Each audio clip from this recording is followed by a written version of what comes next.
A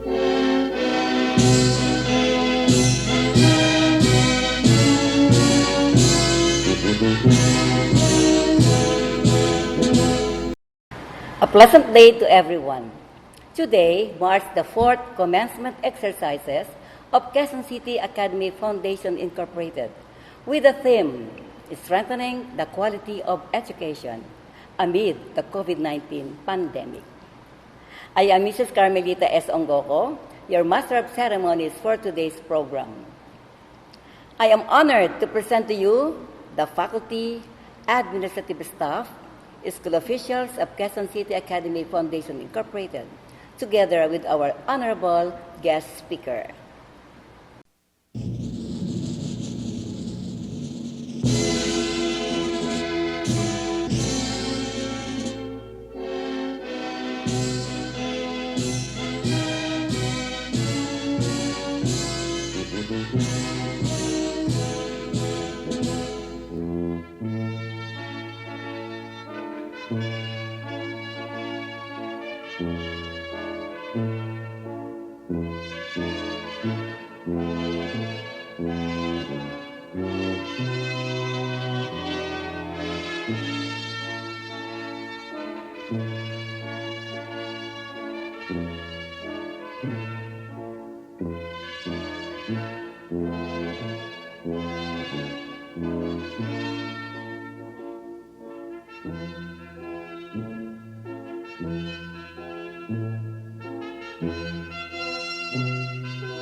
To formally start our program, may I request everyone to please stand up for the prayer to be led by Mr. Vic V. Magara, English teacher, and remain standing for the singing of the Philippine National Anthem, to be followed by the recital of the Pledge of Allegiance, which will be led by Mr. John Wilfred L. de la Cruz, Araling Panlipunan teacher and ESB coordinator.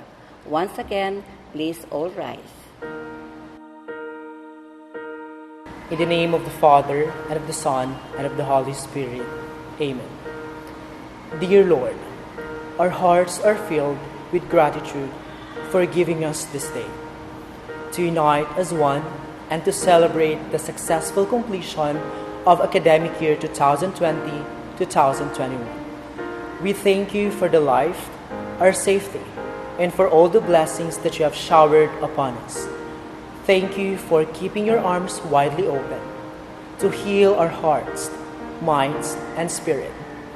Thank you for embracing and comforting us in times of sufferings and pains. We are nothing without you, O Lord.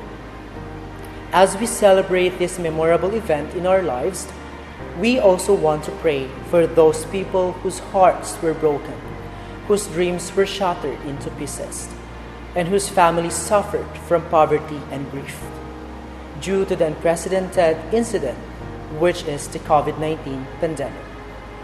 Please grant them the courage and strength to face the battles in every day of their lives.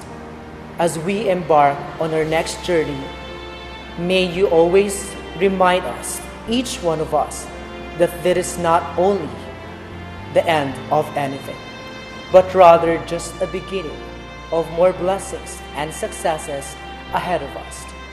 We might part ways physically, but we know that we are united with your love and guidance. This we pray in the name of Jesus. Amen.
Itaas natin ang ating kanang kamay sa ayos ng panunumpa at sabay-sabay bigkasin ang panunumpa ng katapatan sa watawat ng Pilipinas.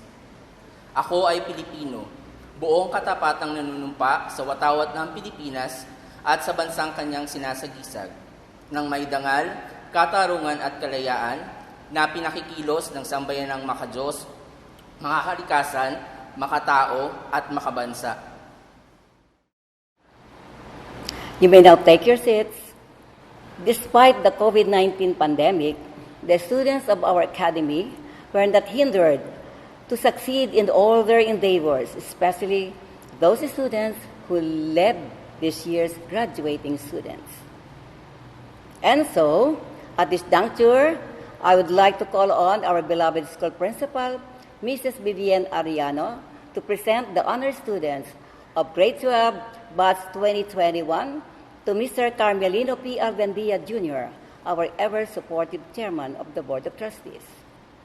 Mr. Carmelino P. Alvendia Jr., Chairman, Board of Trustees, I have the honor to present to you the honor students of Senior High School of 2020-2021 who have excelled in their academic classes as prescribed by Quezon City Academy Foundation Incorporated and the Department of Education. Mr. Carmelino P. Alvendia Jr. will hereby confer the honor students and award the certificates of medals. By the power vested in me by Quezon City Academy Foundation Incorporated and the Department of Education, I confirm you as honor students of the Senior High School of Quezon City Academy Foundation Incorporated for the school year 2020-2021. 10th Honorable Mention with Honors, Burabon Sydney Joy R. 9th Honorable Mention with Honors, Castillejo John Lawrence H. 9th Honorable Mention with Honors, Miranda Kevin Walter P. 8th Honorable Mention with High Honors, Resma Joyce Ann T. 8th Honorable Mention with High Honors, Senya and Jewel L. 7th honorable mention with high honors, Redesina Isabella G. 6th honorable mention with high honors, Fernandez Luis Q. 5th honorable mention with high honors, Best Humanities and Social Sciences student, Degayo Hannah J. 4th honorable mention with high honors, Jimenez Christine Chair A. 3rd honorable mention with high honors, Roa Armando II M. 3rd honorable mention with high honors, Mogatas Prince Aljon M. 3rd honorable mention with high honors, Marshal Jerian Hilary Hart S. 2nd honorable mention with high honors, Tamundong Christine Bell H. 1st honorable mention with high honors, Agabin Micaela Joan S. Class salutatorian with high honors and Best Accountancy, Business and Management student, Hernandez Helena Roche R. Class valedictorian with high honors and Best Science, Technology, Engineering and Mathematics student, Antonio Phoenix G. Thank you so much, Mrs. Riano and Mr. Alvendia. At this juncture, may I call on Hernandez Helena Ross R., Batch 2021 salutatorian, to deliver her message. Let's give her a round of applause. To our honorable guest speaker, Dr. Arnel M. Peralta, to the Chairman of the Board of Trustees, Mr. Carmelino P. Alvendia Jr., to our President, Ms. Florentina C. Gonzalez, to our Vice President for Finance and Administration, Mrs. Sandra Marie R. Aguilar, to our Principal, Mrs. Vivian Ariano, to our Assistant Principal, Ms. Merlin M. Eligio, to the faculty and staff, to our beloved parents, and to my fellow graduates, a blessed and wonderful morning to you all. Before I commence, may I request my fellow graduates to put your right hand in your chest where you can feel your heartbeat. While doing that, slowly close your eyes and say to yourselves, I made the impossible possible. Again, I made the impossible possible. Yes, we did. Although the setup of online learning is unusual for all of us, we made it up to this day. A day where we commemorate all the sacrifices, sleepless nights, breakdowns, and perseverance. Today is the day where we should acknowledge ourselves. Be proud that you were able to surpass all those small voices inside your head that told you several times that you cannot make it. I stand here not as one, but as a representative of the 81 graduating students. Being on this stage is a proof that no matter how formidable the situation is, youth like us who are edified by our experiences with the help of Quezon City Academy, an institution of quality education, is already a proof that we can do more than what we think we can. At this very moment, we are all in awe. Some may be thrilled about what's ahead of us, and some may feel agitated about what the future holds for us. I know that my words wouldn't be enough to cover all the worries, anxieties, fears, and doubts. But let me share with you a glimpse of my story. A story I hope that will inspire and remind each one of you that every small trace of growth matters. No matter how small the traces are, it's still growth after all. What matters is that you are taking some steps to improve and to be better in what you do. To be honest, this moment still feels surreal because just like some of you, there are times that I doubted my capabilities. The person you are seeing in front of you is not the same as yourself 6 years ago. I may appear confident, as I speak today, but little do you know how timid this lady was before. Looking back, I was a girl full of apprehension. I tend to overthink that I may commit a mistake in some point of a recitation or any oral activity. I hesitated too much, which led me to have a lower self-esteem. I was so anxious to the point where I'll just wait for my name to be called for me to recite. Raising my hand or volunteering is a tough decision for me. That's why most of the time, I end up not voicing out my ideas. However, while I am blinded by those doubts, God has blessed me with such an extraordinary home, QCA. As stated by Marvin J. Ashton, home should be an anchor, a port in a storm, a refuge, a happy place in which to dwell, a place where we are loved and where we can love. QCA has witnessed how we bloom and shine like sunflowers. Teachers accepted us with open arms as their sons and daughters. A simple class composed of 30 or more students has turned into a family. Group activities has turned into friendships. The failures and achievements that we shared honed us to who we are today. Indeed, QCA is our second home. In QCA, we've been in our lowest and highest point. We cry, we laugh, we learn, we gain new experiences. We feel love, and we learn how to love and respect one another. The point is, we should open our eyes and see how we reach this far. You may be full of doubts, but please don't forget that more than the support others have given to you, you are in control of yourself. A lot of people may be behind your success, but don't forget to give credit to yourself because you did your best to reach this day. Despite the unending challenges, you are able to come this far. Even if our last year as senior high school students did not go as what we expected, I'm proud that we were able to surpass or adjust to this new setup. As the first batch of seniors who underwent online learning, we're able to put much effort in performing each task, just like what we used to do in face-to-face classes. Imagine we had a research defense online.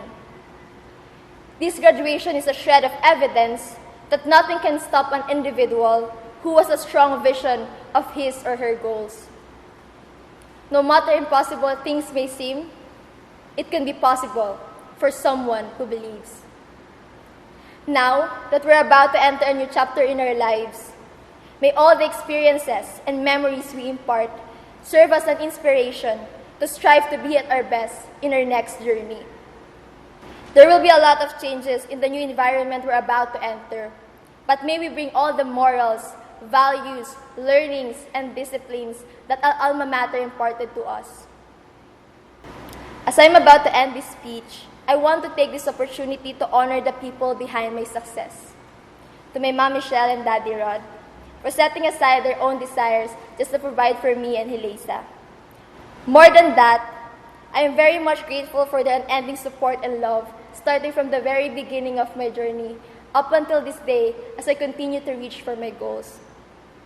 Thank you for everything, Mom and Dad. To my younger sister, Hilesa, for checking on me whenever I feel anxious and in despair.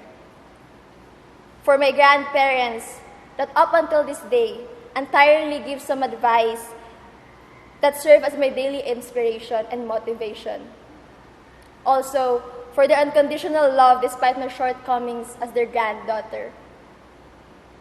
Of course, to my unique set of friends, Tin, Anjoel, Danica, Eds, Sabel, Joyce, and Kate. Thank you for coming into my life. Thank you for making me smile and laugh. Thank you for giving me the motivation to wake up each new day. Thank you for asking me if I'm okay when I seem off. And most especially, thank you for making everything so good when I'm around you all. To my ABM Yumes, thank you for all the memories we've shared for the past 2 years. Thank you for trusting me to be your mayor. I am so proud of you all. Also, I won't miss this opportunity to thank my advisors and all the mentors who first believed in me more than I believe in myself. Thank you for your comforting words. Thank you for making me understand that there's nothing wrong with committing mistakes, because from those mistakes, I'll be bolder and better than before. Thank you for serving as my second parent during my 6 years of stay in QCA. All of you will be forever treasured. As I end this speech, I want to leave this quotation to my fellow graduates. Oprah Winfrey once said, "You must have some vision for your life even if you don't know the plan. You have to have a direction in which you choose to go." There's more to life. Yes, our world is full of uncertainties, but despite those uncertainties, we should be firm on our goals. We shouldn't be shaken by what is happening around us. Instead, use what the world is experiencing now as an inspiration to excel in the field we've chosen and to use our knowledge and skills to make the world a better place.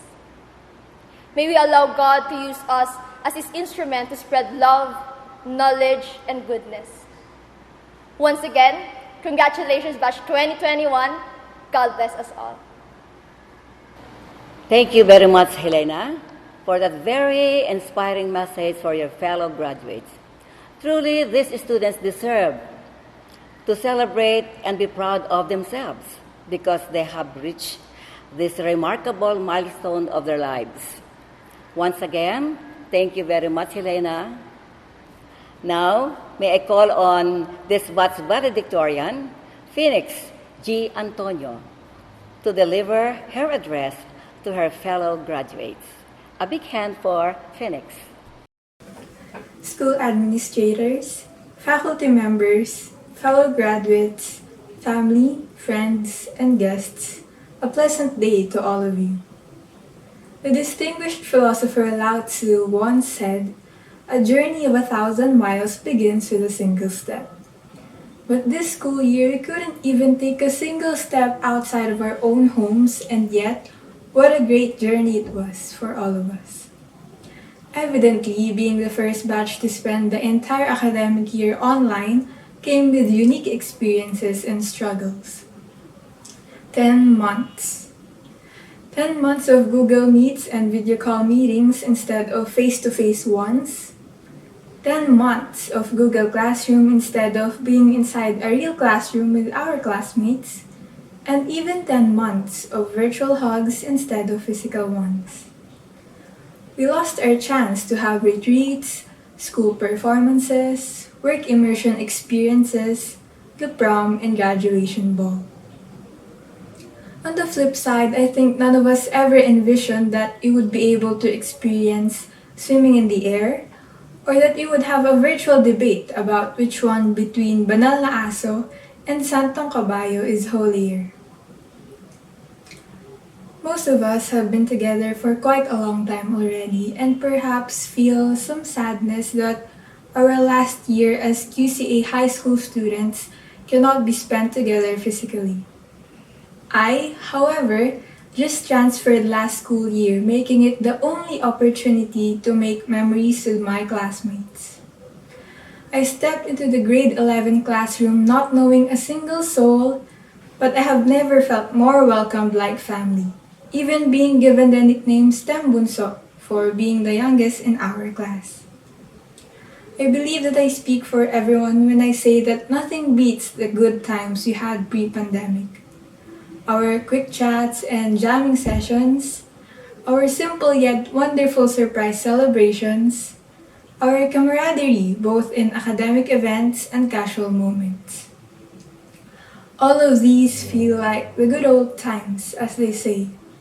Yet, we have no other choice but to keep looking forward and moving forward. These are the two significant steps that we need to carry out to really make a change. Still in all, these cannot be easily achieved in one go. Looking forward is about ourselves. We all know that we each have our own errors and flaws, but it is through these failures that we improve and become better versions of ourselves. just like how our academy enhance our moral and spiritual values. Failures are simply opportunities to begin again. Dwelling on the past will only prevent us from advancing to the future, which is why we go the extra mile to live our lives as we aspire and to make a positive change in this world. Society has ingrained in us that it is every man for himself, or as we learned in our biology classes, survival of the fittest. Nevertheless, we must live and not just survive. And so, we must contribute what we can so that others may fully live as they deserve. Along with looking forward is moving forward for the benefit of others. We were not created for ourselves alone, but for other people as well. Moving forward is not about being successful by yourself. It is about being triumphant in accomplishing our purpose. That purpose may still be indiscernible for now, yet I am sure that we are all alive to serve others, and this should be a habit and not a chore. As Mark chapter 10 verses 43 to 45 says, "Not so with you. Instead, whoever wants to become great among you must be your servant, and whoever wants to be first must be slave of all. For even the Son of Man did not come to be served, but to serve, and to give his life as a ransom for many." Good leaders must first become good servants. Our academy did not develop leaders for nothing. As servant leaders, let us advocate for a better future both for our generation and for the next ones. This future may be unseen, but the hope for a brighter one is right here in our hands. And the strength we need to get there is in us. The only thing left to do is take that one small step to make a change. As we embark on another journey, let us remember those who have helped us get to where we are now. Our successes have meaning because we have people to share them with. On behalf of STEM, ABM, and YUM students, I would like to thank our hands-on and ever-supportive parents for the guidance and assistance that you have been consistently giving us. We are truly grateful for your understanding, especially in these trying times wherein everyone feels like we are on edge with the threat of this pandemic. We offer our success and accomplishments to you. I also extend our utmost gratitude to this institution and to our mentors for educating us not only in terms of academics, but also in our personal growth. We would also like to express our appreciation for our teachers this school year for making an effort to create an engagement between students despite the distance. I personally thank my former advisors for their continuous support, for believing in me, and for putting their confidence in my abilities. To my friends, old and new, thank you for constantly giving me encouragement and for always being by my side to share both struggles and successes. Most of all, to the Almighty Creator, we thank you for your abundant blessings, most especially for the wisdom that you have bestowed to us. Thank you for this life that you have led us to do good and to make a change.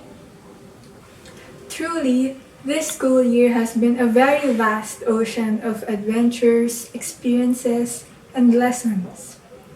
Now, we are to equip ourselves in every aspect as we cross the other side of the ocean. The things that are changing, the things that are ending, and the things that are about to begin are all soon to be faced by each student as we graduate and leave our alma mater.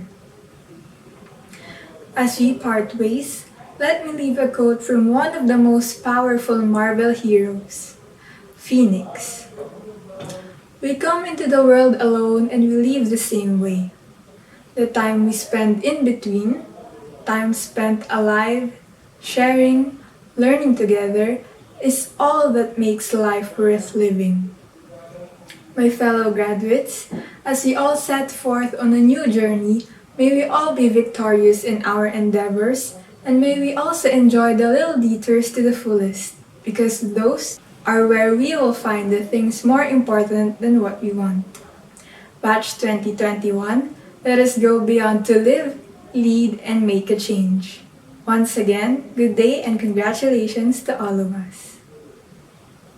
Thank you so much, Vinex, for that very motivating message to everyone, especially to your fellow graduates. Undoubtedly, you all made it far beyond what you expected yourselves to be. And so, because of that, we, your teachers, are very proud of all of you, our dear students, and of course, the parents who are with us today are also very proud of all of your achievements. Indeed, QCA upholds the culture of excellence through the years, and so let us be inspired by the excellent service and experience that our guest speaker will share with us today. At this moment, may I invite Ms. Florentina C. Gonzalez, President of Quezon City Academy Foundation Incorporated, to introduce to us our honorable guest speaker for today. Let's give her a big, big hand. Mr. Carmelino P. Albendia, Chairman, Board of Trustees. Distinguished guests, Mrs. Sandra Marie R. Aguilar, Vice President for Finance and Administration. Mrs. Vivian Ariano, Principal. Ms. Merlin M. Eligio, Assistant Principal. Other members of the administration, faculty members, respected parents, dear students, ladies and gentlemen, good morning. He graduated Bachelor of Science in Secondary Education at the University of the Philippines last 1992, major in Social Studies. He took his master's degree at the Ateneo de Manila University at Loyola, Quezon City and graduated last May 2010. He also took his doctorate degree at the La Salle University as Doctor of Philosophy in Educational Leadership and Management. He was chosen as Superintendent Choice Award last year, 2020. He is lecturer at the Ateneo de Manila University in the Philippine History. He was an associate professor at Global Reciprocal College, teaching education-related courses. His publication and papers include Kaamado by June Cruz Reyes. It was reviewed by the Philippine Studies, Historical and Ethnographic Viewpoints. June 2015, he wrote Comparative Analysis of the Organizational Commitment among Administrators and Teachers in the Urban and Rural High School in the Philippines. It was an advanced science letter. 1916, Educational Resources Corporation published his book, Kasaysayan ng Daigdig. 2018, he wrote Understanding Culture, Society, and Politics for Senior High School. It was published by Educational Resources Corporation. Concurrently, he is the Education Program Specialist, School Governance and Operation Division of Quezon City. Ladies and gentlemen, please join me in welcoming for today's speaker, no other than Mr. Arnel Mendoza Peralta. To Mr. Carmelino Albendia, Chairman of the Board of Trustees, Ms. Florentina Gonzalez, President, Ms. Sandra Marie Aguilar, Treasurer and Administrative Officer, Ms. Vivian Riano, Principal, Quezon City Academy employees, parents, and graduating students, a pleasant morning to all of you. First and foremost, I'd like to express my gratitude to the school officials for inviting me to be your commencement speaker on this historic day. Historic in the sense that in the face of pandemics, we continue to give our all to complete our senior high school career track. Education, as we always say in the Department of Education, must continue. There must be no reason for us to stop dreaming about the future. It is a challenge for everyone to plan and act to deal with our society's current situation. Similarly, it is a time to reflect on and assess our ability to contribute to change. I remember one of my favorite books entitled Falling Upward, written by Richard Rohr.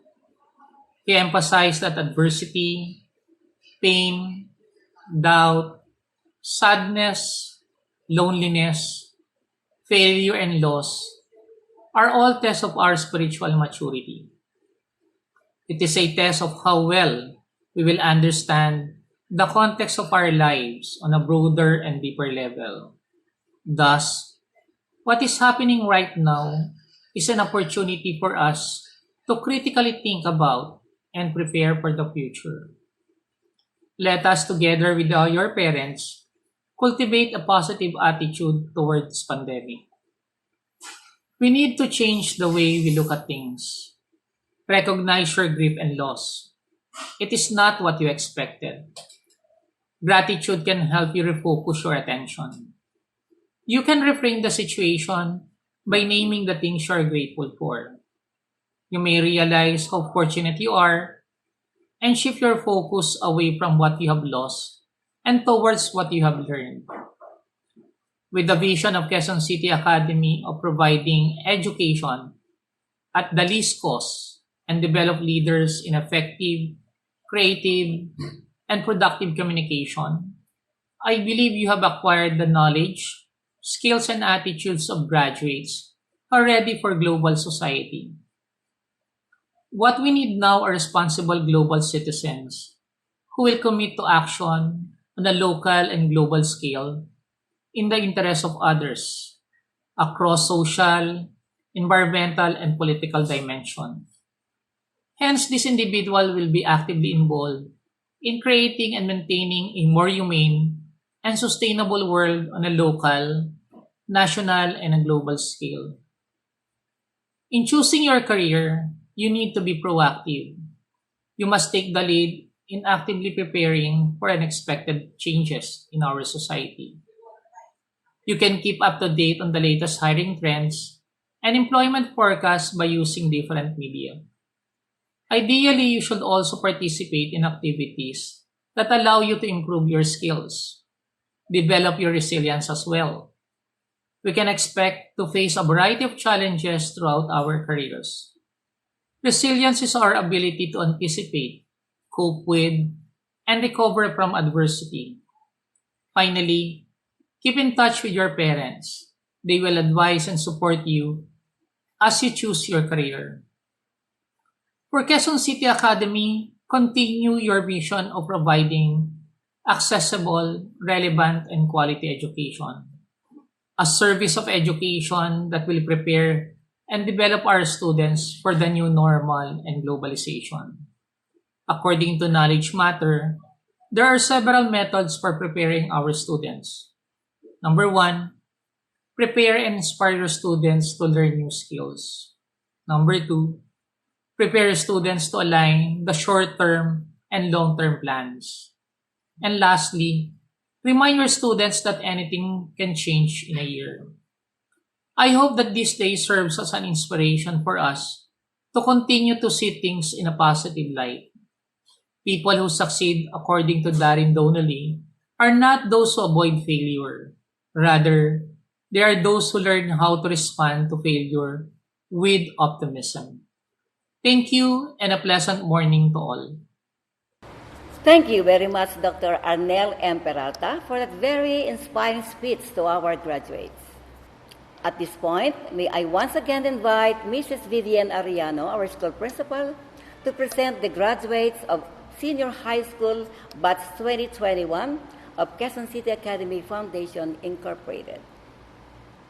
Mr. Carmelino P. Alvendia Jr., Chairman, Board of Trustees I have the honor to present to you the 81 grade 12 graduates, senior high school of 2020-2021, who have completed all the academic requirements as prescribed by the Quezon City Academy Foundation Incorporated and the Department of Education.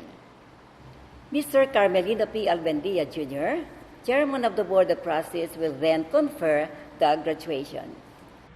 By the power vested in me by Quezon City Academy Foundation Incorporated and the Department of Education, I confirm you as senior high school graduates of Quezon City Academy Foundation Incorporated for the school year 2020-2021. Congratulations to all our students who are completing middle school as well as those graduating from high school. We live in challenging times, and you have gone through a most unique and daunting experience, one that has affected the whole world, its economy, its health systems, its family, its people, the likes of which the world has never known. We all have our fears, yet we all have our dreams. We have to conquer our fears with the thought that we are not alone in these difficult times. We can learn from the rest of the world. We can assess our unique strengths and put this to maximum use for the benefit of our country and its people. One pillar of strength is our family. Let us use this time to bond closer with each other and lean on one another for strength, courage, and inspiration. There is also our school, Quezon City Academy, and its teachers. We are your second family. We hope to likewise be of help and assistance in this time of uncertainty and doubt. Crisis produces opportunities. We are currently trying to resolve our health crisis on a national scale. Yet massive vaccination programs are still underway. This is the first necessary step in order to make our economy function. The vision is that in due time, our people can return to work, can travel freely, and can start rebuilding the nation. So please help our nation by addressing your personal and family health situations. In the meantime, we have to help one another survive. We need to reach out to the poor among us. This is one realization brought about by this pandemic, that in the end, we Filipinos are brothers, that we Filipinos are one family. And the idea of a community pantry should truly be a microcosm of the entire Philippines. We Filipinos are resilient. We will adapt to the changing times, and though technology has changed the face of much of the world, and with more challenges to come, there is no choice for us, but we have to embrace technology. Together with traditional learnings, we have to make ourselves relevant and arm ourselves with new knowledge so that we will be in step with the rest of the world. Yes. With this resolve in mind, we can start our learnings and begin fulfilling our dreams. First, from the internet, where a wealth of information can be gathered, many of which are free. And second, from our schools and colleges, which also are slowly adjusting their curricula to address the needs of the times. In the end, it is really our values that will push us through. Diligence, courage, selflessness, strength of our convictions, mindfulness, a deep and abiding faith, and love for family and for others. Together, we shall dream. Together, we shall hope. And together, we shall overcome. Congratulations and mabuhay. Thank you very much, Mrs. Soriano and Mr. Alvendia. At this juncture, may I call on the grade 12 advisors to deliver their message to their advisory class and to present the class 2021 graduates. Isang magandang araw sa inyong lahat, grade 12. Isang pagbati muli sa inyong lahat sa isang tagumpay na inyong nakamit ngayong taon. Maraming pagsubok ngayon, lalo na ngayong taong pampaaralan, kung saan ang inyong pagkatuto ay online class. Subalit, hindi ito naging hadlang upang hindi ninyo makamit ang tagumpay. Ngayon kayo ay magtatapos na sa senior high school. Binabati ko din ang inyong mga magulang na kayo ay patuloy na ginabayan at sinuportahan sa makabagong pamamaraan ng pagkatuto. Sila ay hindi sumuko na kayo ay suportahan sa lahat ng pagkakataon.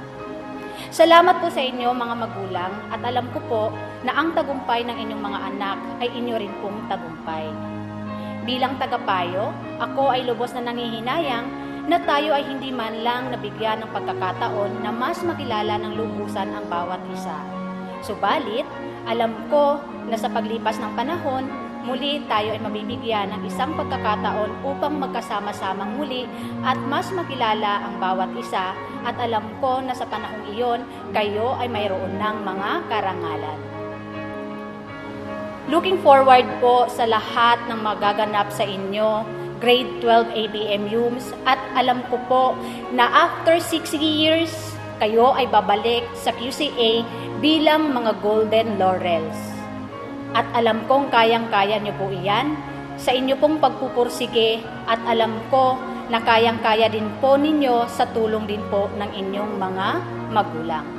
Muli, sana po ang lahat ng aral na inyong natutunan sa QCA ay inyo pong baunin, isa puso, isa isip at dalhin kung saan man po kayo dadalhin ng pagkakataon. Muli mga anak, hangad ko ang inyong tagumpay.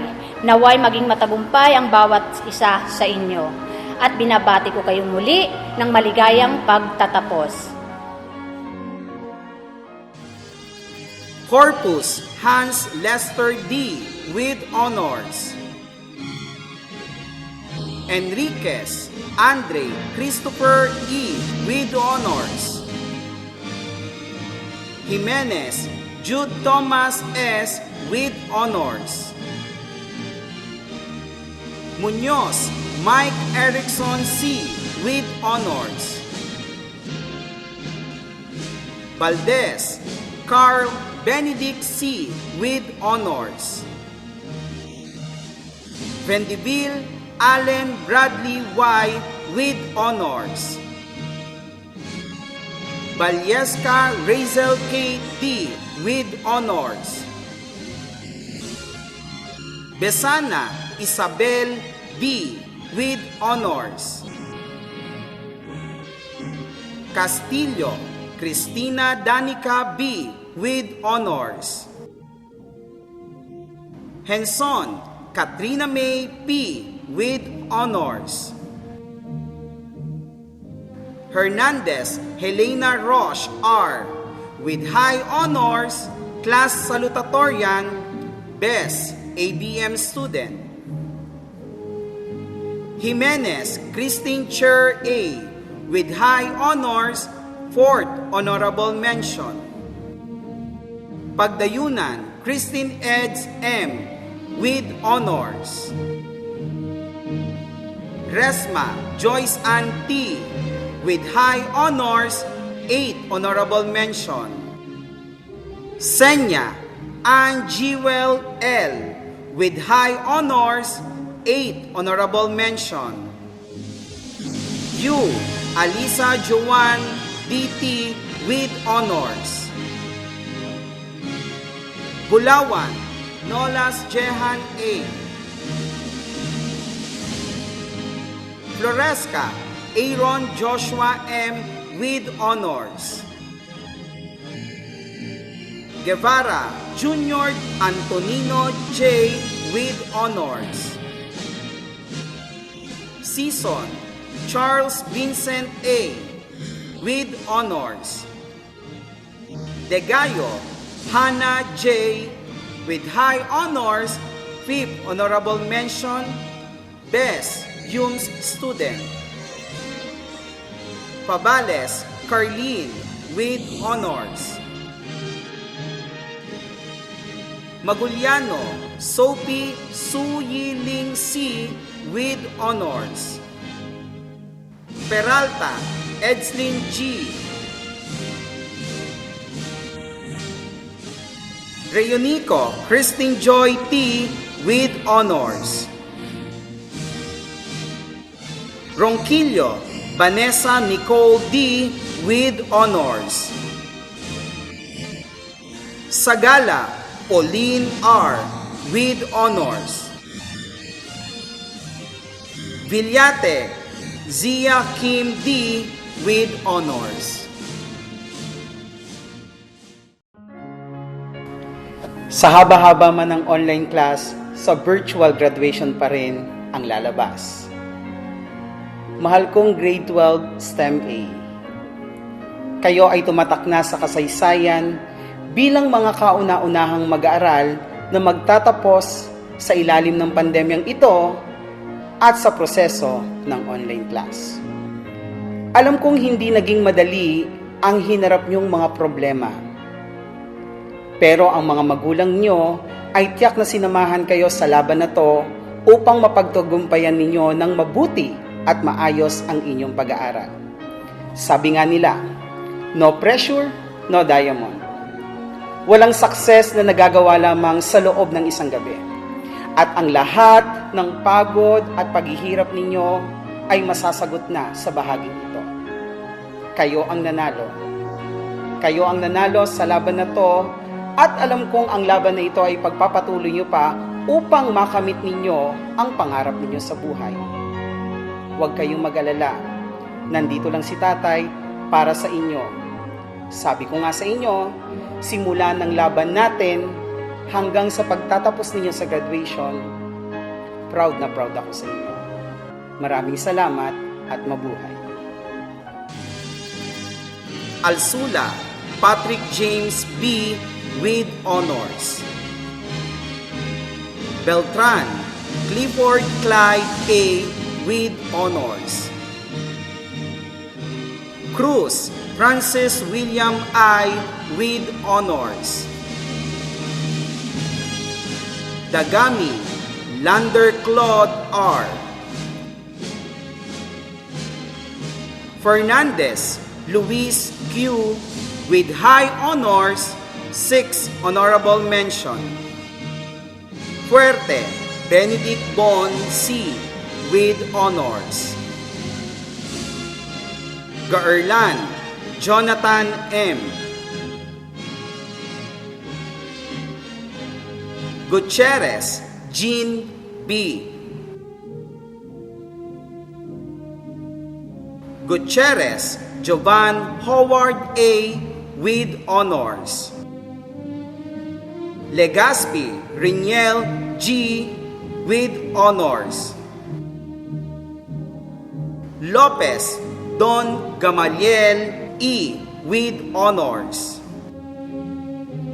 Mandang Junel B. with honors. Manuel Vincent F. with honors. Marcelo Matthew S. with honors. Mogatas Prince Aljon M. with high honors, 3rd honorable mention. Roa Armando II M. with high honors, 3rd honorable mention. Topacio Dan Luis M. with honors. Agabin Micaela Joan S. with high honors, 1st honorable mention. Antonio Phoenix G. with high honors, class valedictorian, best STEM student. Burabon Sydney Joy R. with honors, 10th honorable mention. Bredecina Isabella G. with high honors, 7th honorable mention. Gonzales Juliana Isabella B. with honors. Inocencio Justin Trisha B. with honors. Marshall Jerian Hilary Hart S.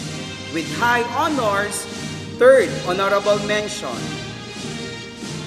Pakuan Danica Rose E.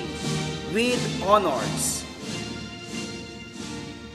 Pasibe Kina with honors. Rigoso Aliana IDC with honors. Reyes Eunice M. with honors. Salandron Maria Regina A. with honors. Samson Gracibel E. Tamundong Christine Bell H. with high honors, 2nd honorable mention. Grade 12 STEM B. You have my heart and you have my prayers. I know that many of you have successfully navigated challenging situations, especially as of now. While this one is certainly both historic and unique, I am confident that each of you will not only persevere, but learn from your experiences. Keep fighting, stay hopeful, and importantly, pray. Once again, congratulations, 12 STEM B. Agbalo Zachariah John P. with honors. Aguliana Kyle Carlos. Pierre Rian Kyle L. Castillejo John Lawrence H. with honors, 9th honorable mention. Chan Rafael Michael R. with honors. Doria Renz Anthony M. with honors. Hamilia Jesus Hans III H. Laureta Stevenson Ryzen J. with honors. Masinas James C. with honors. Miranda Kevin Walter P. with honors, 9th honorable mention. Rico Hermoso Mark Jelmer P. with honors. Abanya Mariel Sophia T. with honors. Gloria Mariel Andrea M. with honors. Kayaban Maria Cristina E. with honors. Magkale Bridget Charlotte S. Magkale Diane Charlotte S. with honors. Manikis Andrea Casey B. Morados Janessa P. with honors. Nilo Lewis Dominic C. with honors. Placho Julian A. with honors. Villegas Renoa Harley C.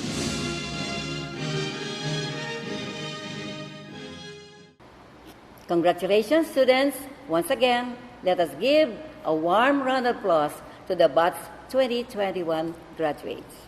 At this juncture, let us all sit back, enjoy and reminisce the memories that we have shared for the past 6 years of being together as part of the QCAFI community while listening to their batch graduation songs.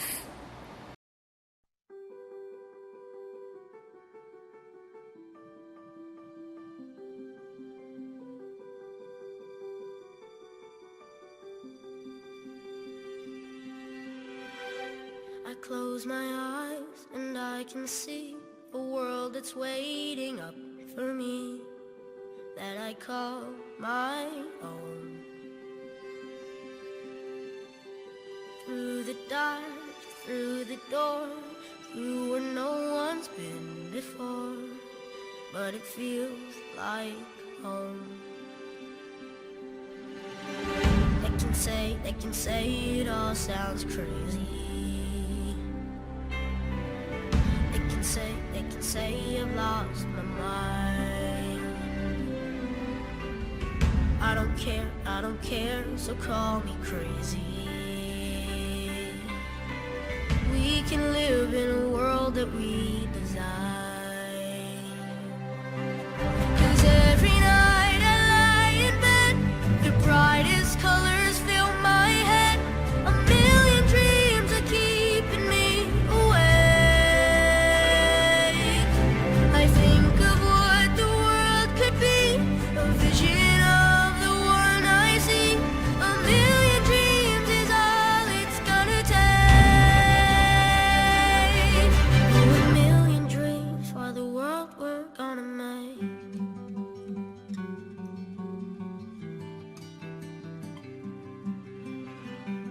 There's a house we can build. Every room inside is filled with things from far away. Special things I compile, each one there to make you smile on a rainy day. They can say it all sounds crazy. They can say we've lost our minds. I don't care if they call us crazy. Run away to a world that we design. Every night I lie in bed, the brightest colors fill my head. A million dreams keeping me awake. I think of what the world could be, a vision of the one I see. A million dreams is all it's gonna take. Oh, a million dreams for the world we're gonna make. However big, however small, let me be part of it all. Share your dreams with me. You may be right, you may be wrong, but say that you'll bring me along to the world you see, to the world I close my eyes to see. I close my eyes to see. Every night I lie in bed, the brightest colors fill my head. A million dreams are keeping me. A million dreams, a million dreams. I think of what the world could be, a vision of the one I see. A million dreams is all it's gonna take. A million dreams for the world we're gonna make.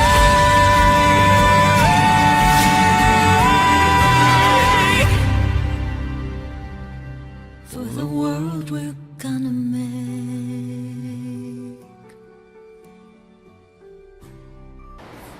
That's truly a heartwarming song.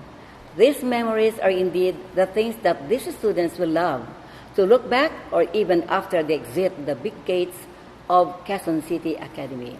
And for sure, this will give them reasons to instill loyalty to their alma mater. And speak of loyalty, this year's batch's first honorable mention, Micaela Joanne S. Agabin, will lead the pledge of loyalty to our alma mater. After which, may I once again invite our beloved school principal, Mrs. Vivian Ariano, for the formal induction of Class 2021 into the Quezon City Academy Foundation Incorporated Alumni Association, which will then be accepted by one of our fellow teachers, Miss Judy M. Doria, who is also an alumna of Quezon City Academy Foundation Incorporated, Batch 2013. May I invite all the graduates to please stand. Please raise your right hand and repeat after me. I do solemnly swear swear that as a member that as a member of the QCFI class of 2021, of the QCFI class of 2021, I shall keep up with my mission to strive to be a leader in my college, my community, my community, my country, my country, and my profession. As these QCAFI students, in their leadership, the development activities, help develop, and enrich the QCFI AAI fraternal ties. So help me God. Congratulations. The song, the class of 2021, will sing together the QCA hymn.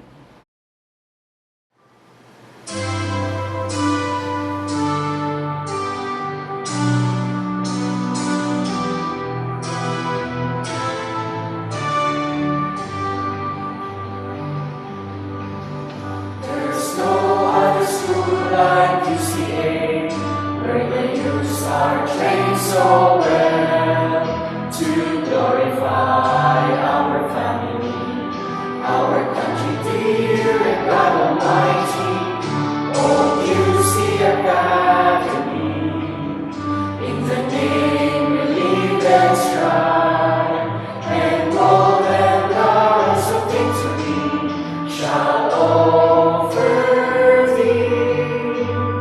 Hail to thee, alma mater dear, hail UCA.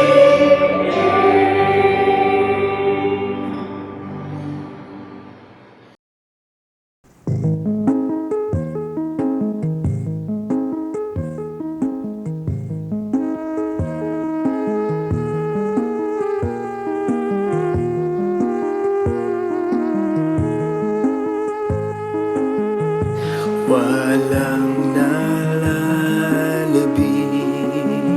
sa mga nagdaan, kundi ang daigdig ng mga gunita. Ilang lumang liham, kupas na at tuyot na rosa sa tanging taguan. Mga card kong lumat, magagandang akda, may dulot na lihok ay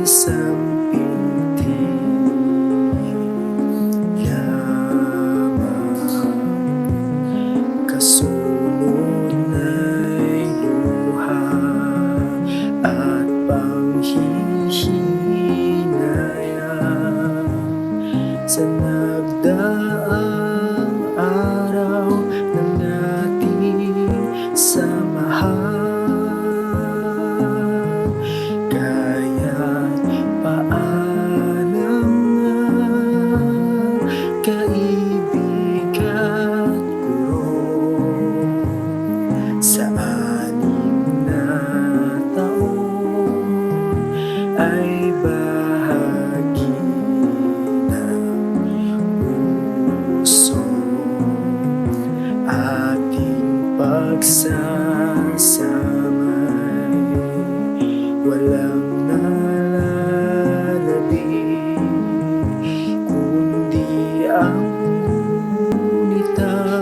sa atin ay binhi.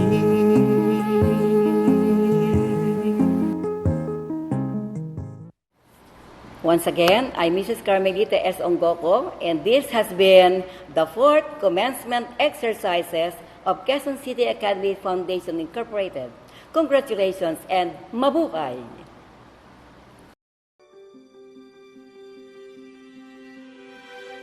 I close my eyes and I can see a world that's waiting up for me, that I call my own. Through the dark, through the door, through where no one's been before, but it feels like home. They can say it all sounds crazy. They can say I've lost my mind. I don't care, so call me crazy. We can live